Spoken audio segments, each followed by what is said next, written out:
Assalamualaikum warahmatullahi wabarakatuh. Kisah Sayyidina Ali bin Abi Thalib.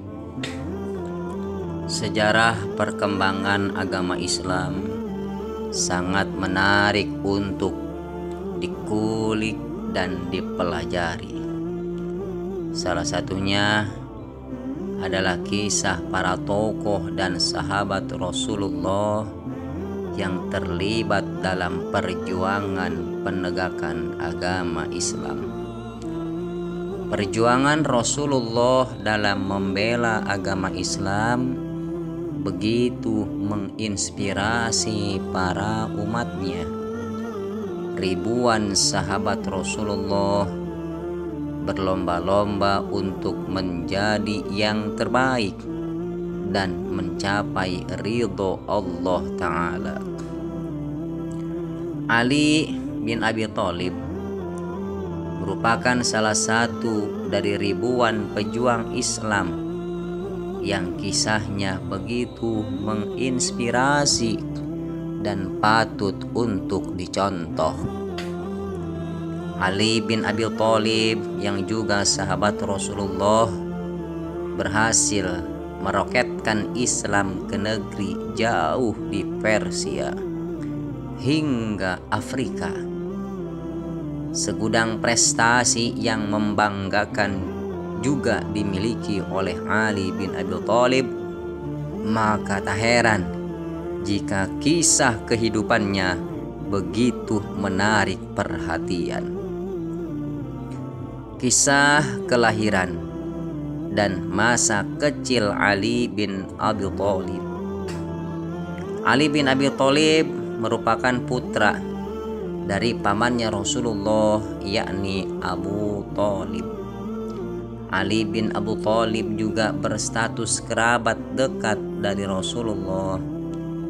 Beliau adalah sepupu dari Rasulullah. Ali bin Abi Thalib lahir pada tanggal 13 Rajab di Mekah, tepatnya di daerah Hijaz, Jazirah Arab. Menurut sejarawan dan beberapa kalangan ulama, Ali bin Abi Thalib lahir 10 tahun sebelum Rasulullah memulai kenabiannya, yaitu pada sekitar tahun 599 atau 600 Masehi. Ali bin Abi Thalib dilahirkan dari seorang ibu yang bernama Fatimah binti Asad. Asad merupakan anak dari Hashim. Hal tersebut menjadikan Ali bin Abi Thalib merupakan keturunan Hashim dari sisi bapak serta ibu. Muslim Syiah mempercayai bahwa Ali bin Abi Thalib dilahirkan di dalam Ka'bah. Pada awalnya Ali bin Abu Thalib bernama asli Haidar bin Abu Thalib yang memiliki makna singa, yang berarti harapan keluarga Abu Thalib untuk memiliki penerus yang menjadi contoh pemberani serta disegani pada kalangan Quraisy Mekah. Rasulullah rupanya tak terlalu menyukai nama asli tersebut. Lalu beliau memanggilnya dengan nama barunya, yakni Ali, yang memiliki makna yang tertinggi derajatnya di sisi Allah. Lahirnya Ali bin Abi Thalib ke dunia menjadi hiburan tersendiri bagi Rasulullah karena beliau tidak memiliki anak laki-laki. Kemudian uzur dan fakirnya keluarga Abu Thalib memberikan kesempatan kepada Rasulullah bersama sang istri Khadijah guna mengasuh Ali dan menjadikan sebagai putra angkat. Ali diasuh oleh Rasulullah ketika berusia 6 tahun. Diangkatnya Ali bin Abu Thalib oleh Rasulullah ini sekaligus sebagai tanda balas jasa kepada Abu Thalib yang telah mengasuh Rasulullah sejak kecil hingga dewasa. Hal ini menjadikan semenjak kecil Ali bin Abu Thalib ini telah hidup bersama dengan Rasulullah. Ali bin Abi Thalib sudah dianggap seperti anak kandung oleh Rasulullah. Beliau sangat menyayangi Ali. Istri Rasulullah, Khadijah, juga sangat menyayangi Ali bin Abi Thalib. Ali memiliki beberapa saudara, yakni saudara laki-lakinya Aqil dan Ja'far. Sementara itu saudara perempuannya yaitu Ummu Hani serta Jumannah.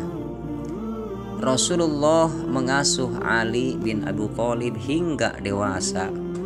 Selama itu banyak sekali pelajaran dan hal mulia yang diajarkan pada Ali. Ali bin Abu Thalib ini menjadi orang pertama yang masuk Islam sebelum sahabat-sahabat yang lainnya. Ali bin Abu Thalib mengakui kenabian Rasulullah ketika berusia 10 tahun. Sejak kecil, Ali sudah mengenal dan mempelajari agama Islam dengan baik. Kehidupan masa remaja dan dewasa Ali bin Abi Thalib. Sejak kecil, Ali bin Abu Thalib sudah hidup bersama Rasulullah. Maka tak heran jika nilai-nilai kebaikan sudah tertanam pada diri Ali sejak dirinya masih anak-anak. Ali bin Abi Thalib telah belajar Islam langsung dari Rasulullah. Begitu banyak hal-hal yang telah dilaluinya bersama dengan Rasulullah. Manusia yang menginjak usia remaja pada umumnya, mereka berada pada emosi tinggi dan sikap kelabilan. Namun hal tersebut rupanya tidak tercermin pada kehidupan remaja Ali.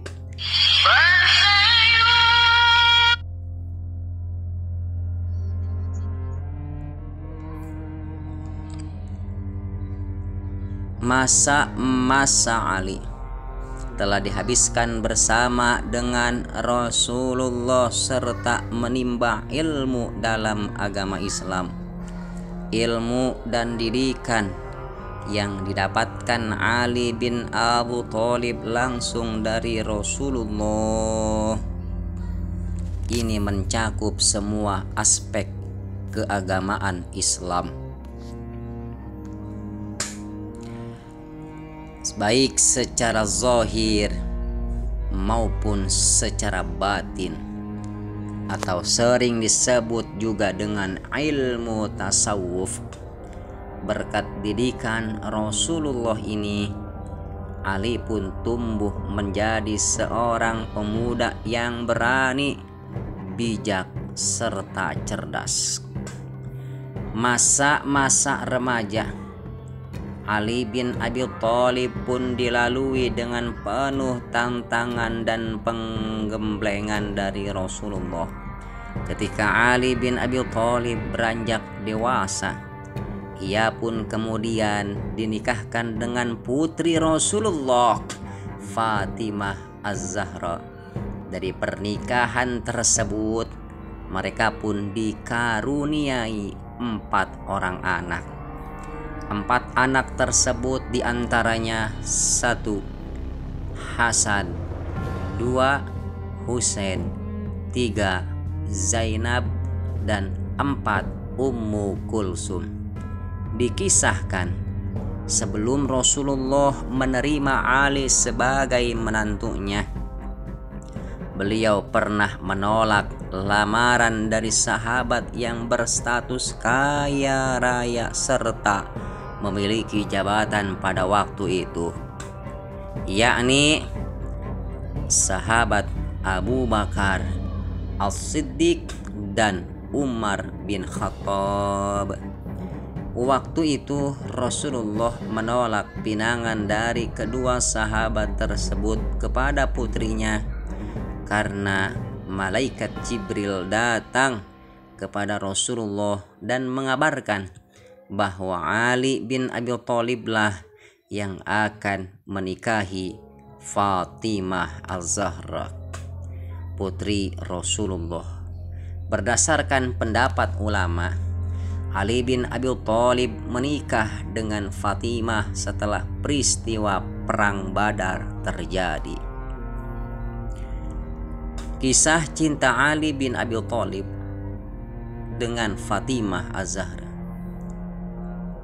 Pernikahan Ali bin Abi Thalib dengan putri Rasulullah, Fatimah, rupanya diwarnai dengan berbagai kisah yang sungguh menggetarkan jiwa. Hati Ali bin Abi Thalib tergetar ketika untuk pertama kalinya pada seorang wanita ketika Fatimah dengan cekatan membasuh serta mengobati luka ayahnya Rasulullah ketika terluka parah setelah peperangan.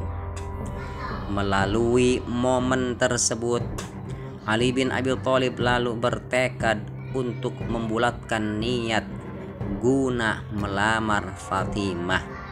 Beliau tidak serta-merta langsung mengajukan lamaran tersebut, melainkan sebelumnya beliau telah berusaha keras serta tekun mengumpulkan uang untuk membelikan mahar dan mempersunting putri Rasulullah. Belum genap jumlah uang Ali bin Abi Thalib, nasib malang menghampirinya. Rupanya salah satu sahabat Rasulullah yang lainnya, yaitu Abu Bakar, telah mendahuluinya dan terlanjur melamar Fatimah Az-Zahra. Saat itu hancurlah hati Ali melihat gadis pujaannya telah dipinang oleh laki-laki lain. Namun Ali pun menyadari jika saingannya ini memiliki kualitas iman dan Islam yang lebih tinggi daripada dirinya. Ali memang sosok yang dikenal sebagai pribadi yang gagah dan berani. Namun di sisi lain, beliau juga dikenal sebagai sosok yang miskin karena hidupnya telah dihabiskan untuk berdakwah di jalan Allah. Beliau tak terlalu mengutamakan harta. Kesedihan Ali pun segera terhapus lantaran beliau mengetahui Fatimah telah menolak lamaran dari Abu Bakar. Namun tak lama kemudian hati Ali kembali terguncang karena mendapat kabar ada sosok lain yang akan melamar Fatimah. Sosok tersebut yaitu orang terdekat Rasulullah, Umar bin Khattab. Ali bin Abi Thalib lagi-lagi hanya bisa pasrah menerima kenyataan pahit ini. Beliau kembali tersadar karena tak mungkin bisa bersaing dengan Umar bin Khattab yang begitu gagah perkasa. Sikap pasrah Ali pun akhirnya berbuah manis. Kabar baik pun kembali ia dapati. Lagi-lagi Fatimah menolak lamaran yang diajukan oleh Umar bin Khattab. Meski telah mendapati kabar tersebut, Ali belum berani untuk mengambil sikap segera melamar Fatimah. Beliau sangat sadar jika beliau hanyalah pemuda miskin yang tak memiliki banyak harta. Kemudian Ali pun berkata kepada Abu Bakar Siddiq, berikut petikan perkataan Ali kepada Abu Bakar. Wahai Abu Bakar, Anda telah membuat hati saya goncang yang sebelumnya merasa tenang. Anda telah mengingatkan sesuatu yang sudah aku lupakan. Demi Allah, aku menghendaki Fatimah. Akan tetapi yang menjadi penghalang satu-satunya bagiku, yaitu karena aku tidak memiliki apa-apa. Mendengar perkataan Ali, Abu Bakar pun terharu. Beliau lalu membalas perkataan Ali, "Wahai Ali, jangan engkau berkata seperti itu. Bagi Allah dan Rasul-Nya, dunia beserta isinya ini hanyalah ibarat debu-debu bertaburan belaka." Setelah mendengar perkataan Abu Bakar, Ali pun merasa terdorong dan termotivasi, semakin percaya diri untuk melamar gadis pujaan hatinya. Teman-temannya juga memberikan semangat dan dorongan kepada Ali agar berani meminang Fatimah. Lalu datanglah Ali menemui Rasulullah. Pada waktu itu Ali tidak langsung menyampaikan niatnya tersebut pada Rasulullah. Ali hanya terdiam dan merasa grogi, tak berani mengungkapkan apa yang ada di dalam benak isi hatinya. Pada akhirnya Rasulullah yang pertama kali membuka pertanyaan kepada Ali bin Abi Thalib, "Apakah engkau datang ingin melamar Fatimah?" tanya Rasulullah kepada Ali. Mendengar pertanyaan tersebut, Ali pun baru bisa mengeluarkan suara dan menjawabnya, "Iya Rasulullah, aku ingin melamar Fatimah," jawab Ali. Namun kebingungan kembali melanda Ali. Beliau bingung karena merasa tak memiliki mahar yang cukup untuk melamar Fatimah. Rasulullah memang sungguh mulia dan bijaksana. Beliau lalu tak memberatkan atau mempersulit hal tersebut. Kemudian beliau berkata kepada Ali bahwa Ali memiliki baju besi yang dulu pernah diberikan oleh Rasulullah. Kemudian Rasulullah pun menyetujui baju tersebut untuk dijadikan sebagai mahar pernikahannya.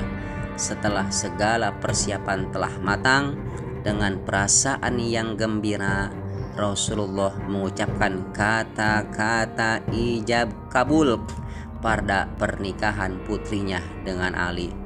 Lalu menikahlah Ali bin Abi Thalib dengan Fatimah.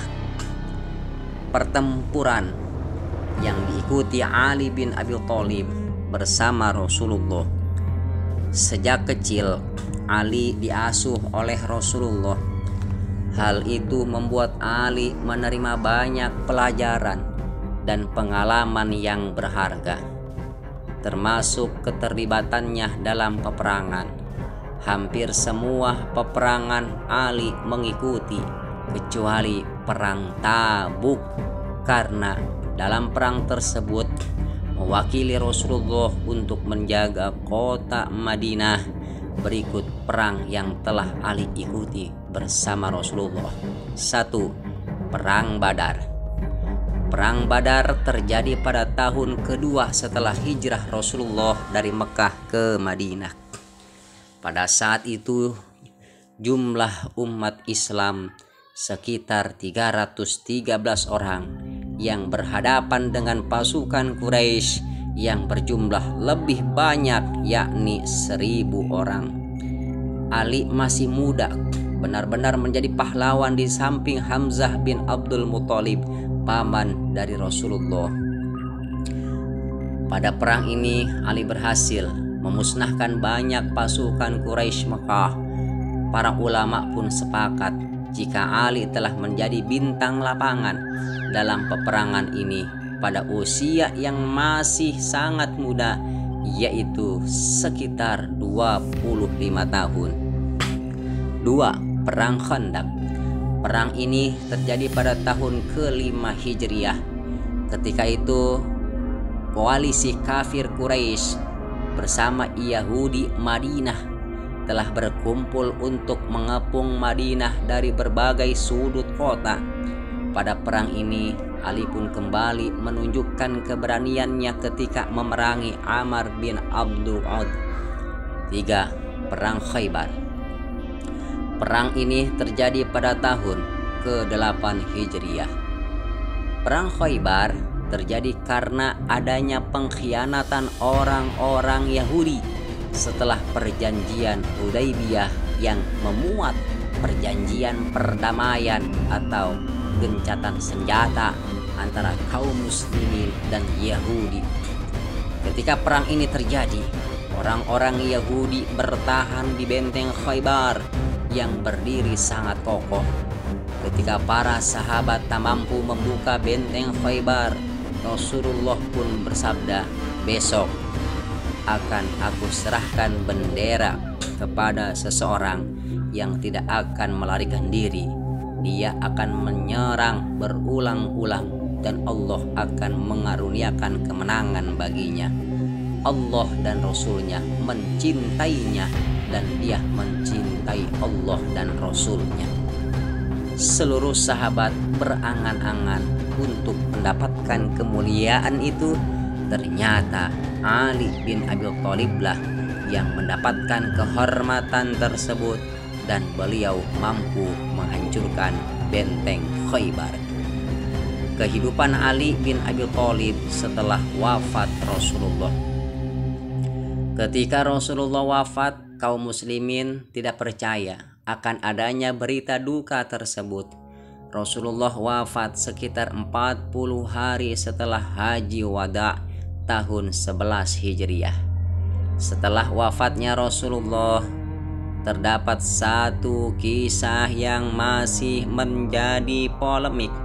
Hampir semua pihak telah sepakat mengenai riwayat Ali bin Abi Thalib yang ridho dengan kekhalifahan Abu Bakar As-Siddiq.